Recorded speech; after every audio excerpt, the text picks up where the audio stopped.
Welcome to the Post-Gazette Penguins podcast. I'm King Jemison alongside Post-Gazette Penguins insider Jason Mackey coming at us live from the Dallas airport. So you're going to get to do some people watching while you watch this podcast. How lucky are you?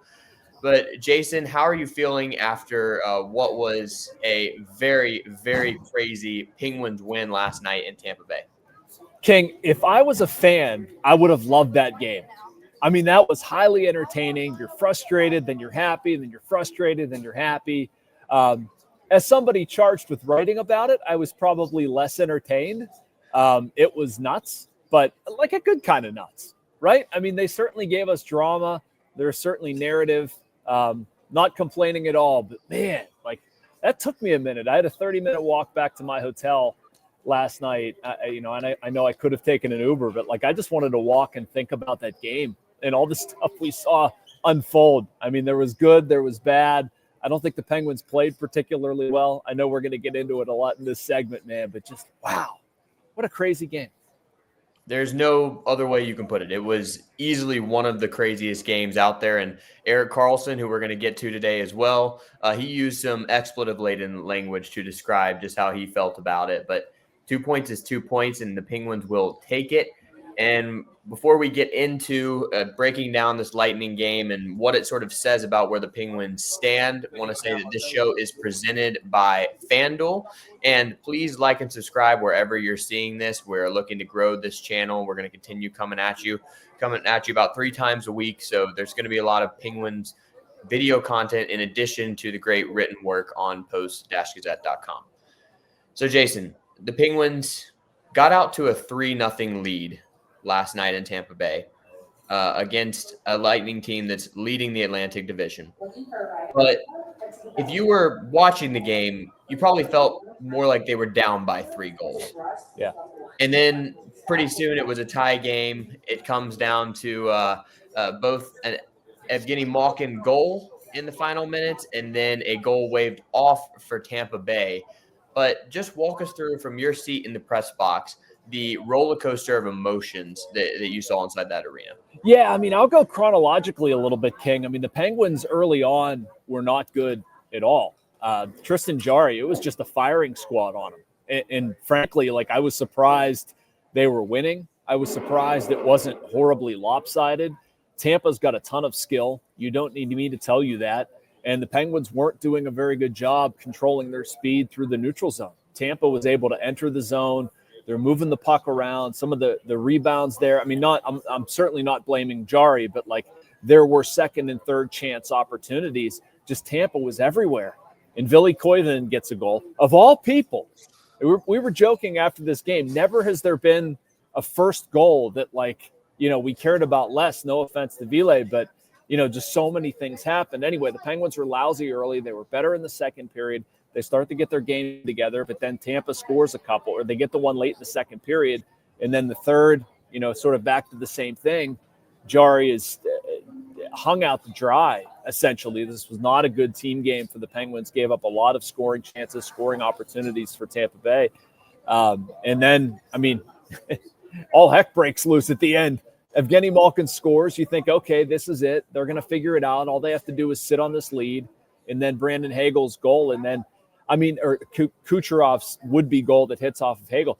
Honestly, like my seat, my time, my energy was spent just understanding what they were looking at and what that play involved. And like I got to a point of understanding it. Like I do understand what John Cooper's saying, that like the spirit of the rule, what are you supposed to do? If somebody throws something at you, and this was one of John Cooper's points, and I'm sorry, I'll shut up after this. Like, of course you're going to protect your face. Like, what's the guy supposed to do? Oh, wait, I can't touch the puck. I'm going to let it hit me in the face. Like, you look at him like he's a psycho if he did that. Like, of course he's going to protect himself. So I know that was a whole mishmash of words. It was crazy. It was absolutely crazy. And just to tell, the story you really don't care about, my experience of the game. So I was not watching it last night and getting score alerts. And so I just saw the Penguins were up 3-0 in the second period. I'm like, oh, Jason's having an easy day. I'll look forward to going back in this one. Thanks, King. Up the highlights of Ville Koivunen's first goal. seems like it's just a ho-hum big Penguins road win. And then it's all of a sudden 3-3. I get home, watch the end of it, see the incredible Malkin goal followed by the incredible call to wave off a goal that didn't even require a Penguins challenge since it was in the final minutes of the game. The NHL office radioed in and said, hey, we're going to take a look at this. And absolutely, it was not an intentional hand pass, but it also was a hand pass when you go back and slow it down with the replay that they have. So then I went back and watched it today, and I'm not sure I've seen the Pens give up more good chances in any game this season than they were against the Lightning, particularly in the first period. And a number that really stands out to me is that they gave up 29 high danger scoring chances last night, and their average coming into the game was a little over 10. So it was a massively different defensive game, and Tristan Jarry might have conceded 3 goals, but the 37 he stopped included some absolutely bananas saves. And, you know, we talked about him in our podcast on Wednesday, but I think he is just continuing to show that he is an elite goalie this year. Yeah, he really is, King. And I mean, that was the story of this game, outside of the craziness from the Penguins dressing room, that they felt like Tristan Jarry stole them a game. And great, he did. I don't disagree with that one bit. And it feeds into the storyline that you're talking about. Jarry this season has just been fantastic. I can't put my finger on exactly what has happened.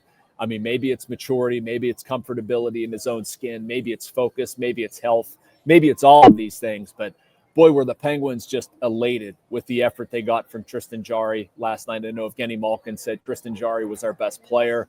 Erik Karlsson said something to that effect as well. I mean, he was fantastic. I think their expected goals in the game was 5, Yes. 4.97, something like that. And honestly, watching it, King, I thought it could have been higher. I thought that they could have had more than that, because not only did Jarry face a ton of 5-on-5 scoring chances, Tampa had over 10 minutes of power play time. It's 6 power plays. The Penguins went to the penalty box a lot. That was something Dan Muse talked about, said we just can't continue to give them that many opportunities. And they did that Monday night in Philly. He said that's absolutely something that has to get cleaned up before Sunday night in Dallas, committing fewer penalties. And the Penguins penalty kill has been really, really good, but I'm not sure you want to be playing with fire that much. No, you don't. But meanwhile, going up against the league's top penalty kill, the Penguins converted 2 of 4 power play goals. Once again, they continue to be elite in that area. Ben Kindel scores 1 there, and I think is starting to find his offensive game again. But yeah, the Penguins penalty kill, the numbers will tell you they went that they had 5 penalty kills, only allowed 1 goal. That's a very, very good percentage. You'll take that against a great power play team. However, the eye test would tell you they were giving up chance after chance in those penalty kill environments. It was not necessarily the cleanest game from that unit that's been really, really good and is top 5 in the NHL as well for the Pens. But another story I think of this game, Jason, is the kid line really produced, and that we're seeing the Koivunen, Rucker, McGroarty, and Ben Kindel line kind of gel together and provide some much needed juice. Obviously, both Kindel and Koivunen scored yesterday, but how do you think that is a change of pace for this team moving forward? Well, I think it lengthens their lineup, King. And that's something I wrote off a practice on Wednesday, that you talk about lineup balance, and like that idea was rolling around in my brain. But that's what this group does. When you have Rickard Rakell back, you're going to have a very good top line, Rakell, Crosby, and Rust. Evgeni Malkin's playing the best hockey he has in years. Justin Brazeau is close. I'm going to say 6-7 days at this point, something like that.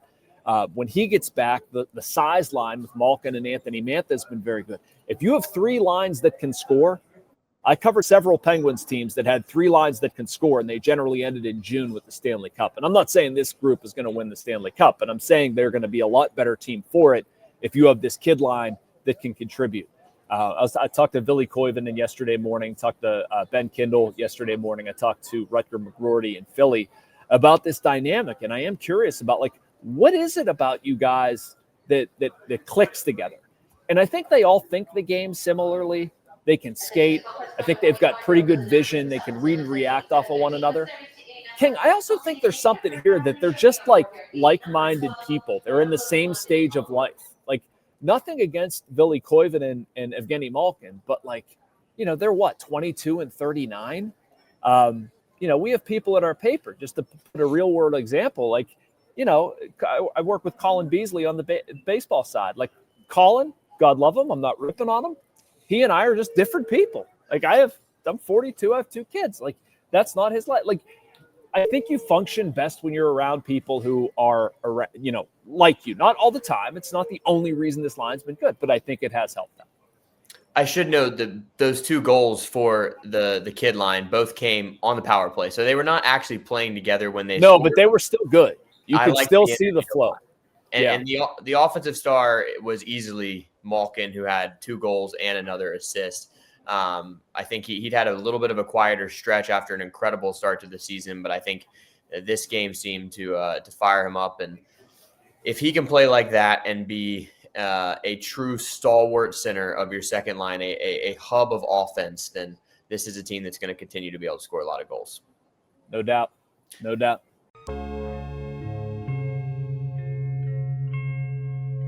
Thank you for checking out this content from Post-Gazette Sports. If you watch this video on YouTube, please like the video and subscribe to our channel. For all of the sports coverage the Post-Gazette has to offer, visit post-gazette.com.